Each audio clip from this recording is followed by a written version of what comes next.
और वो मेरे इस चारण साहित्य शोध संस्थान के इतिहास की विलक्षण घटना होगी, वो जो अभी आपके सामने घटित होगा। तो ये क्या है, वो घटना कैसे आएगी? तो मैं अपनी बात जहाँ से शुरू करूँ, मैंने अभी देखा कि हमारे अध्यक्ष जी ने और सब अतिथियों ने चारण कौन जानने वाले विद्यार्थियों और ऐसे शोधार्थी जो हैं उनका आपने सम्मान किया। मुझे उससे बहुत रस होता है कि दासोड़ी के इस प्रजापत से कि ये कैसे जान गया कि चारण क्या है। ये तो ऐसा विषय है कि इस पर लगभग 1 शताब्दी लगा दी जाए कि ये चारण क्या है, तो समझना बहुत ही मुश्किल काम है। पर उन बच्चों ने अपनी उस प्रश्नोत्तरी के माध्यम से अपनी बातें उन्होंने कह दी। श्रीमान, मैं आपके सामने एक जीवंत इतिहास रखना चाहता हूँ, और जीवंत इतिहास से मेरा तात्पर्य ये है कि ये लगभग जैसे सवेरे हमारे अध्यक्ष जी ने कहा कि इस संस्थान की स्थापना को 40 वर्ष हो गए। असल में मैं इसी के इतिहास के बारे में आपसे कुछ कहना चाह रहा हूँ। देखिए, क्या होता है कि संस्थान का अर्थ बिल्डिंग बनाना नहीं होता, इमारत बनाना नहीं होता। इमारत तो हम खेल वालों की भी बनाते हैं, नाटक की भी बनाते हैं, और भी कई चीज़ों की बनाते हैं, स्कूल की बनाते हैं, अस्पताल की बनाते हैं। तो इमारत कभी भी मुख्य चीज़ नहीं होती। इमारत किसकी बन रही है कि एक संस्था है, तो संस्था भी सैकड़ों संस्थाएं हैं और सैकड़ों तरह की संस्थाएं हैं, सैकड़ों क्षेत्रों में काम करने वाली संस्थाएं हैं। लेकिन उसके आगे यदि एक शब्द लग जाता है, साहित्य शोध संस्थान, तो ये जो शोध संस्थान है, ये सबसे ज़्यादा महत्वपूर्ण शब्द इस पूरे कॉनोटेशन में वो है शोध संस्थान। आप विश्वास नहीं करेंगे कि जब इस संस्थान की स्थापना हुई, श्रीमान वीसी सर, इस अजमेर में कम से कम 10 इंस्टीट्यूशंस ऐसी थी, चाहे रावत सभा हो, चाहे राव सभा हो, उन सब ने अपने हॉस्टल बनाए और उसके साथ में लिखा शोध संस्थान।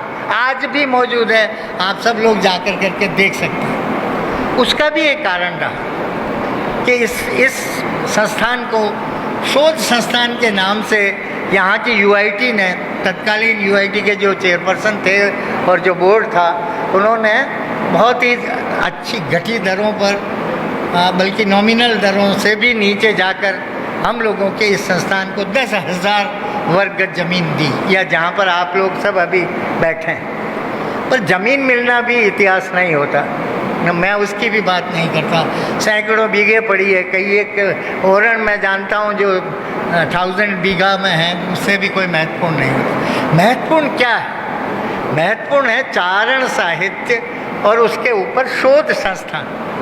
देखिए, सबसे दो टर्म है, चारण साहित्य और दूसरा है शोध संस्थान।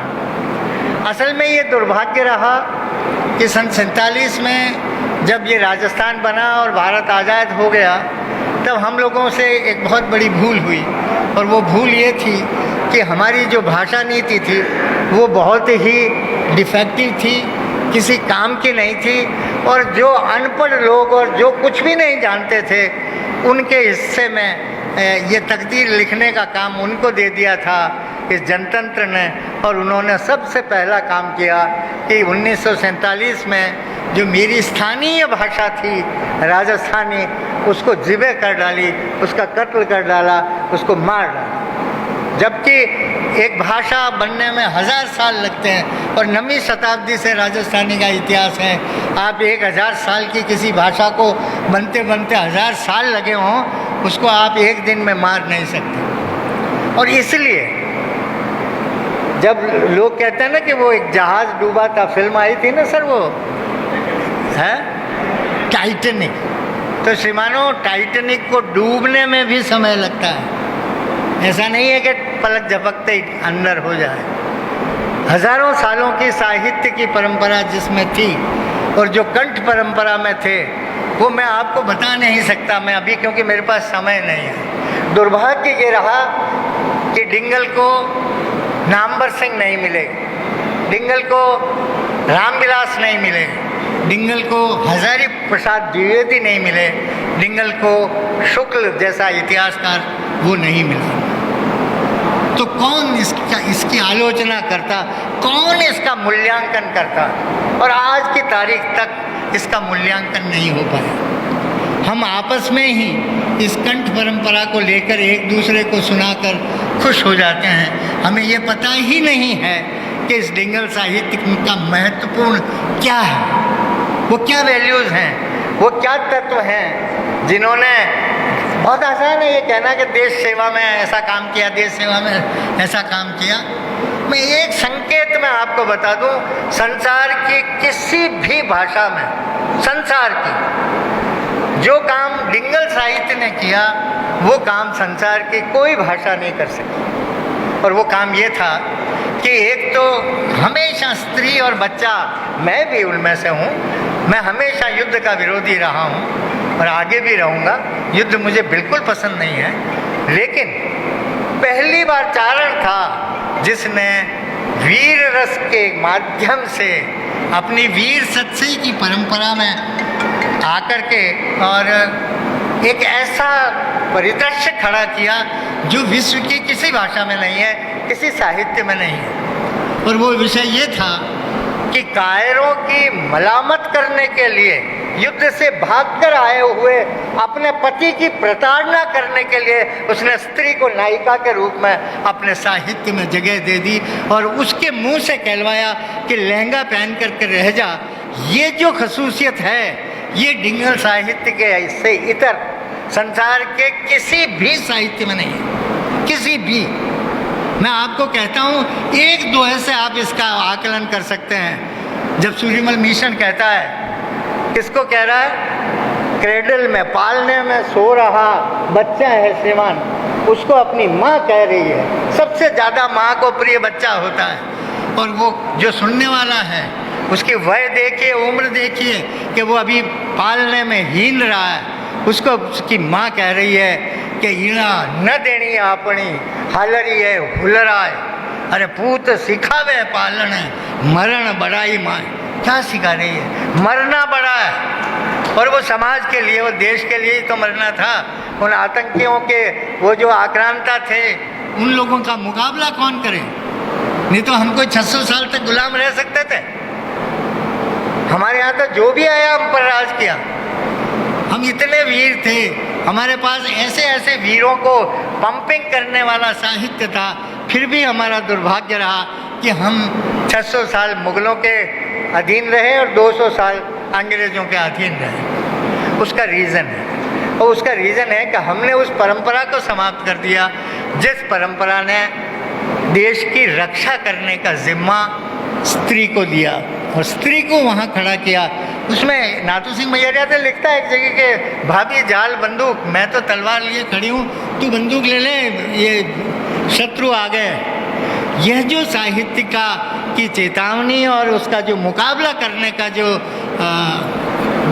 आशय है, ये डिंगल साहित्य के अलावा कोई नहीं दे सकता। ऐसा नहीं है कि डिंगल साहित्य ने सिर्फ वीर रस की ही वासना की हो। सारे, मैं श्रृंगार में भी आपको ऐसी ऐसी चीज़ें बता सकता हूँ, मैं और भी ऐसे ऐसे उदाहरण दे सकता हूँ आपको कि वो इतने नायाब उदाहरण हैं कि वो दूसरी तरह से। मेरे एक मित्र हैं, वो हमेशा दिल्ली में एक बात कहा करते थे और उन्होंने मुझसे कहा एक बार कि ये बताओ देवल कि जब तुम्हारे यहाँ ऐसी परंपरा थी तो फिर क्या कारण रहा यार कि वो साहित्य भी मर गया, वो लोग जो साहित्य के लिखने वाले थे वो मर गए, तो ये क्या हुआ? और इतने सारे बहादुर तुम कहते हो संतों सूरों और इनकी जब धरती है, वीरों की धरती है, वो कहाँ गई वो तलवारें? 18 तारीख को अंग्रेज़ों को इस पूरे राजस्थान की 19 रियासतों को लेने में सिर्फ 18 दिन लगे थे। वो जब भी ले सके जब उन्होंने हमारी संस्कृति और हमारी परंपरा की हत्या की, और वो हत्या उन्होंने हमारी भाषा को मार करके की। यदि डिंगल उस समय जीवित होती तो शर्तिया मैं कहता हूँ आप तो तेगा तणती साड़ी न तणती सांवरा। ये मेरा चारण पोइट्री कह सकता है भगवान को, उसने कहा कि जे जनती सासू ससुरारो एक ही जे सुतन, कि यदि मेरे ससुरा ने, मेरी सास ने अपने ससुर से एक भी औरत संतान पैदा की होती तो तेगा तणती है साड़ी न तणती सांवरा। ये रामनाथ कविया उसके जैसा वो स्त्री अस्मिता को लेकर उस समय में खड़ा है जिस समय में कई भाषाएं घुटनों पे चल रही थी। इसलिए अभी तो हम लोग डिंगल का कोई मूल्यांकन नहीं हो सका है। ऐसी डिंगल के ऊपर श्रीमान वाइस चांसलर साहब हम लोगों ने एक बहुत ही बिना किसी हथियार के, बिना किसी तैयारी के एक ऐसा कदम उठाया कि वो युद्ध से कम नहीं था। हम जानते थे कि बिना शास्त्र के और बिना रणभूमि के, बिना और भी कि ये लड़ाई लड़ी जा सकेगी या नहीं लड़ी जा सकेगी, ये बात हम लोग नहीं जानते थे। और ओंकार सिंह जी ने एक हिम्मत करके ये कहा कि यहाँ हम डिंगल साहित्य के ऊपर शोध का एक केंद्र बनाते हैं। शोध केंद्र कैसे बनता है आप कल्पना करें। शोध केंद्र कोई बिल्डिंग बनाने से, जैसा कि मैंने कहा, नहीं होता। लाइब्रेरी भी बना दें आप तब भी शोध केंद्र नहीं हो सकता। और 84 में, और ये भी एक बड़ा अच्छा संयोग है, हमारे अध्यक्ष जी चले गए हैं देवल साहब, मैं उनसे कहने वाला था कि मैं, ये आंखें मेरी गवाह रही हैं कि मैं और लखावत जी और हम लोग जब वहाँ गए गुजरात, हांस भाई मां ने एक सम्मेलन किया था। उस सम्मेलन में एक प्राइमरी स्कूल में ये जो गढ़वी साहब बैठे हैं, इनके पिताजी स्वर्गीय शंभुदान भाई अयाची, वो उनकी अध्यक्षता में और हांस भाई माँ की सानिध्य में ये सभी लोग बैठे और एक नया विचार आया कि हमारा भी एक संगठन होना चाहिए जिसे हम पिछले कई वर्षों से अखिल भारतवर्षीय चारण गढ़वी महासभा कहकर पहचानते हैं। इसका जन्म वहाँ हुआ और जो जन्म का हाल भी मैं जानता हूँ कि गुजरात के लोग तो बहुत डिसिप्लिन की मुद्रा में, अनुशासन की मुद्रा में चुपचाप डिसीजन ले रहे थे। और मेरे राजस्थान की मेरे जो नुमाइंदे थे वो, मैं तो बाहर से देख रहा था, मुझे तो दर्शक के रूप में गया था, तो मैंने देखा कि वो लोग खूब, और उस दिन मुझे पता लगा, वैसे तो पता नहीं लगा, कि ये भूमि जो है ना, ये वीरों की भूमि है, यहाँ पे तलवार चलाने वालों की भूमि है। और वो जितनी बुरी तरह से और जितनी तत्परता से आपस में लड़े, वो भी एक मिसाल है, वो भी एक इतिहास है साथियों। लेकिन उसके बाद उसमें से एक सुंदर सा संगठन निकला और उसके ठीक 2 साल बाद अजमेर में एक सम्मेलन होता है और अजमेर में हम उन्हीं के अध्यक्ष जो हमारे नए चुने गए थे BK गढ़वी साहब को, उनको बुलाते हैं और वहाँ इस बात की बीज पड़ता है, इसका बीजारोपण होता है कि अजमेर में एक चारण साहित्य शोध संस्थान होना चाहिए। तो जो अखिल भारतीय संगठन जब बना था, ऐसा समझ लीजिए कि उसकी कोख से लगभग ये विचार भी उसके साथ ही साथ पैदा हुआ था। लेकिन खाली विचार से क्या होता है साथियों। 1984 में जब ये इसकी नींव पढ़ करके जब बनने लगी, आप विश्वास नहीं करेंगे, इस संस्थान के पास छपी हुई भी एक किताब नहीं थी, प्रकाशित भी एक किताब नहीं थी। हम शोध जिन पे कर रहे थे कि जो पांडुलिपियाँ होंगी, और उन पांडुलिपियों में, और ऐसा कहा जाता था कि चारण के घर घर में अलमारी भरे जितनी पांडुलिपियाँ होती हैं। लेकिन 47 से तब तक इतनी देरी हो चुकी थी कि वो सब की सब पांडुलिपि ठाठिए बन चुके थे या कबाड़ी ले जा चुके थे। अब हम ढूंढें भी तो मिलेगी कहाँ से। आप विश्वास नहीं करेंगे, 2 लाख किलोमीटर की यात्राएं की है हमने। हम लोग लगभग 600 गांवों में, ये गवाह है, कच्छ से लगाकर। आज सवेरे जिनको हमने श्रद्धांजलि दी, बालजी भाई सिंगोड़ी, वो हमारे साथ थे। 80 साल से मैंने ऐसा व्यक्ति नहीं देखा, ऐसा समाज सेवी क्या होता है। अगर किसी को देखना हो तो उस बालजी भाई को देख ले। उसके रात में सो रहे और उसको कोई समाज यूँ कहते थे, वो फट अपना फेंटा बांध कर करके चलो कहाँ चलना है, पैसे चाहिए, लोग कितना चाहिए। ऐसा व्यक्ति वो भी हमारे साथ जुड़े। लेकिन वहाँ पर से भी हमें पांडुलिपियाँ नहीं मिल पाई। बहुत खोजा, बहुत लोगों से इसी 9 जून को रिक्वेस्ट करते थे, झोली मारते थे कि श्रीमानो आपके पास आपके पुरखों की जो पांडुलिपियाँ हैं, बराए मेहरबानी वो आपके किसी काम नहीं आएंगी, हम जानते हैं, आप इस संस्थान को डोनेट कर दीजिए। और इसीलिए मैं इसे इतिहास कहता हूँ, क्योंकि सबसे पहले प्रसिद्ध क्रांतिकारी केसरी सिंह बारट के परिवार से उसके पिताजी, जो कि खुद स्वनाम धन्य बहुत बड़े इतिहासकार थे, कृष्ण सिंह बारट की कृष्णवाणी विलास नाम की लाइब्रेरी पूरी की पूरी इस चारण साहित्य शोध संस्थान को दे दी गई।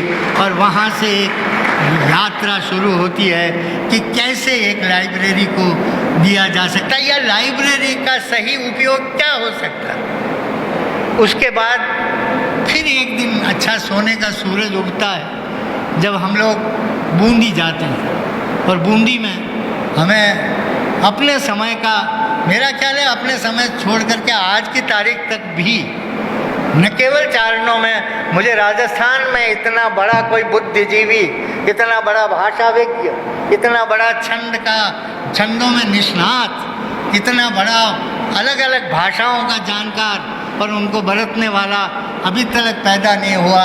ऐसा प्रातः स्मरणीय सूर्यमल मिशन, जिसे वीर रसा अवतार कहते हैं, उनकी लाइब्रेरी हमें मिली। और मित्रों, आप यकीन मानिए, वो उस लाइब्रेरी में 75% पांडुलिपियाँ थीं, 25% प्रकाशित ग्रंथ थे। हालांकि वो बहुत बुरी स्थिति में थी, वो हवेली गिर गई थी, चलिए वो सब छोड़ दीजिए, लेकिन वो जब सामग्री, वो भंडार, वो खजाना जब हमें मिला तो हमारे थोड़ा सा हम में करार आया कि नहीं, हाँ है कुछ न कुछ हम कुछ कर सकते। उसके बाद फिर एक अच्छा दिन आया, क्योंकि हम बराबर सोचते रहते थे कि इस राजस्थान में 5-10 अच्छे पुस्तकालय थे। एक कविराज श्यामल दास का पुस्तकालय था, वो खुर्द-बुर्द हो गया। एक कविराज बांकीदास का बहुत ही समृद्ध पुस्तकालय था, वो बेच दिया गया। और वो सीतामऊ की जो अभी संस्था है उसके पास है, तो हम उससे भी वंचित रह गए, हमारे हाथ वो भी नहीं लगा। अब आगे चलते हैं हम आगे कि भाई आगे क्या। फिर हम सब जगह पर गए, कुछ लोगों ने जब कुछ किताबें हम लोगों ने प्रकाशित कर दी तो कुछ लोगों ने किताबें निकाली, पांडुलिपियाँ देने की चेष्टा की। ऐसे भी लोग हैं कि जिन्होंने पांडुलिपि हमें दी और 6 महीने बाद वापस ले गए। वो ये जानते थे कि इस पांडुलिपि पे इन लोगों का अधिकार हो जाएगा। हमने कहा नहीं, ये यहाँ पर रखी रहेगी तब भी आपकी ही रहेगी, पर आप क्या कर सकते हैं, वो हमारी नहीं थी तो इसलिए देना पड़ा। और जब हमने ये सब कुछ किया तो उस दौरान में वीसी सर सबसे ज़्यादा पांडुलिपियाँ हमें एक ग्रंथ की मिली, और वो ग्रंथ था अवतार चरित। और जिसे टहला गांव है यहाँ से 35 किलोमीटर दूर, उस 35 किलोमीटर दूर में रहने वाले एक महाप्रज्ञ और महाभक्त और अच्छा क्या श्रेष्ठतम कवि नरहरि दास, जिसने ये महाकाव्य लिखा। वीसी सर ये प्रकाशित रूप में 2 भागों में आपके सामने पड़ा है। ये इस सर्वाधिक कृतियाँ इसकी मिली हैं। फिर हम लोग जब प्राच्य विद्या प्रतिष्ठान और यहाँ पर गए तब हमें पता लगा कि पहली डेकोरेटिव, पहली पेंटिंग शुदा पांडुलिपि भी अवतार चरित्र की ही रही। सूर्यमल मिशन के यहाँ से हमें 7 पांडुलिपियाँ वंश भास्कर की मिली, लेकिन सबसे बड़ी समस्या ये थी कि उसे थोड़ा दूर रखे, इको बहुत होता है, पता है ना यार, इको से तो, अरे वो इको होता है जी, मैंने इसीलिए दूरी रखी है। तो सूर्यमल मिशन का जो वंश भास्कर था, जो था तो बूंदी का इतिहास, पूरा भारत देश का इतिहास था, लेकिन वो कविता में निबद्ध था और इतना क्लिष्ट था कि 50 पाठकों ने भी उसको नहीं पढ़ा होगा। तब एक बहुत बड़ी चुनौती थी वो इस संस्थान ने उसको निकाला, उसको प्रकाशित करवाया, उसका हिंदी अनुवाद किया ताकि लोग बाग जान सकें कि ये क्या है, भला क्या है। और आपको सुन के ताज्जुब होगा कि महाभारत के बाद इस पूरे देश में सबसे बड़ा ग्रंथ वो जो टीका के साथ वंश भास्कर छपा, उसके 7,000 पेज हैं और 9 खंड हैं, और अभी उसका तीसरा प्रकाशन आ रहा है। अब उसकी कीमत 7,000 रुपये हो गई। आऊँगा, मैं इस पर भी आऊँगा, क्योंकि मैं एक सवाल पूछूँगा आप सबसे कि मैं पहले ही पूछ लेता हूँ, ज़रा एक ईमानदारी से ये बताएं कि जिसने किसी ने वंश भास्कर खरीद के पढ़ा हो, हाथ बढ़ा दे, खड़े हो जाइए। क्या शुभ नाम है आपका? कहाँ के रहने वाले हैं? हाँ, अच्छा, बड़ा हाँ हाँ, सपूत कवियों के ऐसे लोग होते हैं, उनके सपूत ही अच्छे वंशज होते हैं। अब आप कल्पना कर लीजिए, पूरे राजस्थान के लोग यहाँ जमा हैं। एक किताब को आप पढ़ने की आपके पास फुर्सत नहीं है, चारणों के पास। काहे चाहते हैं आपके के चारण साहित्य पर शोध हो? क्यों चाहते हैं आपके चारण साहित्य का विलुप्त नहीं हो जाए? जैसा कि हमारे अध्यक्ष जी के ओंकार सिंह जी सवेरे कह रहे थे कि डिंगल को लुप्त नहीं होना चाहिए। कैसे रहेगी? आपके सिवा दूसरा कोई डिंगल समझ नहीं सकता। पता नहीं ये वरदान आपको ही मिला हुआ है, और आपके पास ऐसी गाफिलियत है कि आप में से पढ़ने का आपके पास समय नहीं है।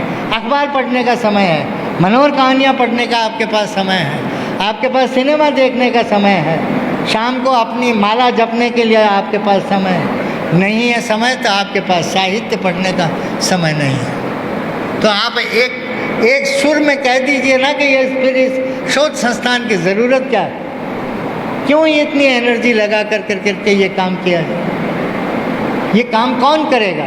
और ये ठीक कहा था सवेरे ओंकार सिंह जी ने खड़े होकर के 20 साल बाद तरस जाओगे, ये आवाज़, ये छंद, ये जो जिसको पढ़ना कहते हैं, ये बहुत ही नायाब और बहुत ही मुश्किल चीज़ हो जाएगी। हम लोगों को चाहिए था, हाँ, मैं उसके बाद कह रहा था कि उसके बाद हम लोग और खुशकिस्मत हैं कि हम लोगों को एक ऐसी लाइब्रेरी मिलने की संभावना थी पर नहीं मिल पाई, और वो थी पद्मश्री सीताराम लालस की लाइब्रेरी। वो किसी दूसरी संस्था को चली गई, हम देखते रह गए। लेकिन उसके बाद ईश्वर वापस न्याय करता है। उसके बाद हमें एक अवसर मिला स्वर्गीय डॉक्टर शक्तिदान कविया के परिवार से कि वो ओंकार सिंह जी के प्रयत्नों से और उस परिवार की उदारता कि उन्होंने अपने उनकी स्वर्गीय की जितनी भी सामग्री थी, पूरी लाइब्रेरी थी, वो हम लोगों को दे दी। इसमें हम लोगों को जब ये मिली लाइब्रेरी, तब हमें उस दिन भी हमारे वीसी सर थे एक फंक्शन में, तो मैं ये सोच रहा था कि बहुत सारी पांडुलिपियाँ मिल गई होंगी, बहुत सारी पांडुलिपियाँ होंगी, लेकिन मुझे ये देख करके बहुत ही अफसोस हुआ कि वहाँ कोई पांडुलिपियाँ नहीं थी। हाँ, एक पक्ष बहुत बड़ा था, वो था पांडुलिपियों से नकल किया हुआ पांडुलिपि का दूसरा स्वरूप, जो लगभग मैं अगर गलत नहीं हूँ तो 11-12 हज़ार पृष्ठों का है, और उसमें सर्वाधिक गीत, तो वो भी पांडुलिपि की तरह ही है। इसलिए वो भी हमारा एक बहुत बड़ा नायाब खजाना। अब सिलसिला आता है कि अभी भी हम लोग संतुष्ट नहीं हैं, और मैं तो कतई नहीं हूँ, क्योंकि मैं जानता हूँ अभी भी ऐसे संग्रहालय हैं, ऐसे पुस्तकालय हैं कि जो हम लोगों को नहीं मिले हैं और न उस पर कोई काम हुआ है। एक बुज्जिया आसिया नाम सुना होगा आपने, माघीदास आसिया के परिवार के थे। उनका पूरा का पूरा साहित्य अभी भी पांडुलिपि की दशा में रखा है। तो हो सकता है भगवान सुमति दे दे किसी दिन भगवती, और वो किसी को दे दें, और संभवतः हमारे को दें, तो बहुत ही ज़्यादा सुंदर बात है। अब मैं जिस ये इतना सारा इतिहास आपको सुनाया, उसका एक ही तरीका था। मैंने कहा ना कि एक घटना है जो आपके समक्ष अभी घटित होगी, और वो भी एक ऐतिहासिक घटना। अब रहा सवाल इसका, उससे पहले एक बात और मैं निवेदन कर दूँ कि आज़ादी के बाद हम लोगों ने राजस्थान में कई एक संस्थाएं बनाई जो साहित्य की संस्थाएं थी, शोध की संस्थाएं थी, चाहे चौपासनी शोध संस्थान हो, उदयपुर का लोक कला मंडल हो, रूपायन संस्थान हो, और भी अन्य कई संस्थाएं थी, बीकानेर की संस्थाएं थी। लेकिन उन लोगों में उस समय की जो भी सरकार थी, जैसी कैसी भी, मैं तो राजनीति से एक बहुत लंबी दूरी रखता हूँ और मुझे पसंद भी नहीं है। और क्यों पसंद नहीं है वो भी आपको बता दूंगा कि उन लोगों ने ये काम जरूर किया था कि इन संस्थाओं को ग्रांटिंग एड पे डाल रखा था, तो वो ग्रांटिंग एड से चलती थी, जैसी कैसी भी थी। खूब सारा काम, ये जो प्रकाशन आज हमें मिलता है वो सब उसकी बदौलत हुआ। लेकिन सत्ताएं बदलती हैं, उसके बाद में आवड़ी का नाम गुलसप्पा। मुझे राजस्थानी का एक दोहा याद आता है और वो बहुत ही मुफीद है। अब इससे समझ लीजिए आप कि डिंगल की क्या ताकत है, उसकी जो अभिव्यंजना की जो ताकत है। कहीं नहीं कहूँगा मैं कि कौन सी सत्ता अच्छी है, कौन सी सत्ता नहीं है। मैं एक दोहा कहूँगा और आप समझ जाओगे कि मेरा आशय क्या है। और वो कहता है कि ये बक मुनि उजड़ा, ये मीठा बोला मोर, है मुद्रा मीठा मुद्रा, ये मुद्रा मीठा बोला मोर या मुद्रा बोला मोर, एक ही बात है। कि ये जो बक मुनि है, आपको बगुला, आपको संत की तरह दिखता है, एक पाँव ऊपर उठाए, आंखें बंद कर जैसे ध्यान में मस्त हो, और सफ़ेद बुर्राक की जात उसका परिवेश है, उसका वेश है, बाना। और एक दूसरी तरफ पूछो सफरी पनंगन है, और मोर कितना मीठा बोलता है। लेकिन ये बात कभी इनसे जो प्रभावित होते हैं, इनके से जो मार खाए हुए, इनकी मारक ताकत जिन पे चलती है, कभी उस मछली से पूछना कि बगुला कितना बड़ा भक्त है, और कभी मोर से पूछना है, सांप से पूछना कि ये मोर कितना मीठा बोलता है। मेरे लिए ये दोनों सत्ताएं बिल्कुल, एक बगुला थी तो ये दूसरी मोर निकली, और निकलने को तो हम ही थे। अब मैं उस बात पर निवेदन कर रहा हूँ, ख़त्म कर रहा हूँ अपनी बात को, मेरे पास ये स्लिप आ गई है। जो आज की जिस मैं ऐतिहासिक घड़ी के बारे में कह रहा हूँ, मुझे सिर्फ दो बातें कहनी है। एक बात तो ये कि वो ऐतिहासिक क्षण आपकी नज़रों के सामने घटित होने जा रहा है 1 मिनट के अंदर। अब तक हम लोग राजस्थान तक ही महदूद थे, गुजरात का जो चारण साहित्य था या चारणी साहित्य था उससे हम इतने वाकिफ़ नहीं थे। हालांकि हम लोगों ने चेष्टा पहले ही कर ली थी कि वहाँ की प्रकाशित पुस्तकों को संस्थान में मंगाया, संस्थान की कुछ किताबों को बाहर डलवाया। लेकिन उन्हीं दिनों एक काम हमारे जो गढ़वी साहब बैठे हैं, ये जो भुज से जो सांसद रहे हैं, और ये बड़ी मौन रूप से अपना काम करते हैं, चुपचाप, किसी को बगैर बताए हुए। कोई इनको पीठ थपथपाने की ज़रूरत नहीं रहती, कोई इनकी तारीफ़ करे ये नहीं चाहते। इन्होंने एक बहुत बड़ा काम किया कि नई यूनिवर्सिटी बनी है भुज के अंदर, श्यामजी कृष्ण वर्मा के नाम पर। उस यूनिवर्सिटी में अपनी जेब से, अपनी संस्था की ओर से 5 लाख रुपए का फंड देकर इन्होंने हमीर जी रत्नू नाम के विद्वान की पीठ कायम की है। और पिछले वर्ष तो इन्होंने यूनिवर्सिटी में हमीर जी रत्नू की मूर्ति लगा दी थी, और उस पर अब तक काम हो रहा है, और वहाँ पर भी उस पर भी शोध हो। मैं अब ये बात और आपसे निवेदन करूँ, इससे पहले कि वही गढ़वी साहब एक ऐसा सेतु बनेंगे राजस्थान और गुजरात के बीच, कि वो सेतु भी एक ऐतिहासिक सेतु होगा। क्योंकि पहले एक ऐसी पत्रिका थी चारण, जिसमें कभी आधा पोर्शन गुजराती होता था, आधा हमारा इधर का होता था। लेकिन उसके बाद ये परंपरा भी कट गई, वो पुलिया भी ध्वस्त हो गया। उसके बाद आज ये सपूत आया है हमारे बीच, बधाइए इसको, इनका स्वागत कीजिए कि आज ये आपके संस्थान को देने के लिए 17,500 पृष्ठों की पांडुलिपियों की इलेक्ट्रिक वो लेकर के आए हैं, कॉपी लेकर के आए हैं और वो